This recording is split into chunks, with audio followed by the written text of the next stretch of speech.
If anything should arise, they'll relay it in, I'll stop the show and deliver instructions. Keep your head on, we'll all be okay. I'm probably just paranoid, but we need to be careful, okay? Not a whole lot of precedent for doing something like this around here. Music. You want some music, Pop? All right. Our first heckler of the night, my father. Why did I put you in the front row? Biggest ball buster I've ever met in my life. Okay, yeah, we're about ready to go here. I'm Will Gordon. This beautiful, freshly formed band behind me is the Hybridists. This is our maiden voyage, our very first show. I'm real nervous. But I know these guys have done right by me, and win or lose, I'm damn proud of us. So I know they're ready to go, so let's get into it. It starts with a poem. And it's one of the first poems I ever performed.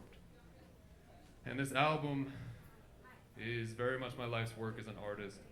And well over a decade in the making, it sort of represents the culmination of a lot of those experiences, the highs and lows, setbacks and gains, trials, tribulations, revelations, learning and unlearning. And I like to say I've killed off a dozen versions of myself that you wouldn't recognize if they stood before you now, but this poem is still relevant for me. And when I wrote it, I was young and raw and very mentally ill. And I was desperate for meaning and belonging. I was struggling so hard to find my balance and to stay lucid and to figure out what's real, what's really real. And I was confronted by all of these contradictions, these seemingly mutually exclusive dualities, things like how being honest isn't always the same as being true, or how being ugly is not always the opposite of being beautiful. How love is both a noun and a verb, like laugh or cry, question, answer, and lie. Living is both a synonym and antonym for die.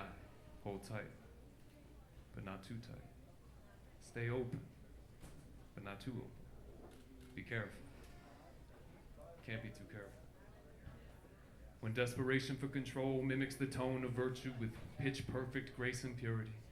When fear of the unknown wears the face of absolute certainty, and in its hubris is not humble before eternity. Somewhere between nebula and nova, night dream and daymare, two one-way ears, one two-way mirror, a feigned smile and a forced tear. There exists a singularity, a black hole in the vacuum of space.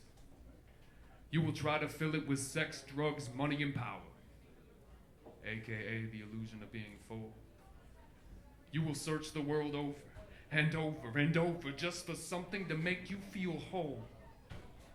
And the only guarantee is that eventually you'll collapse. The best predictor of the behavior of the future is the behavior of the past. What goes up must come down. Nothing ends, but nothing lasts. And every king will one day go before the fall of every kingdom come to pass. Yet there is no time, there is only now. There is no why, there is only how. All that's left is the void, in which all that can bear the weight of its emptiness is the roof of a home with a family under it. So it's befitting the genetics, my father the skeptic, my mother the mystic, that this is my way of praying. To the God whose absence we take as proof he exists. To the devil whose greatest trick was convincing the world that he exists. To the mind that changes reality by the simple act of observing it. To the silence that fills this room so well that if I dare break it by disturbing it,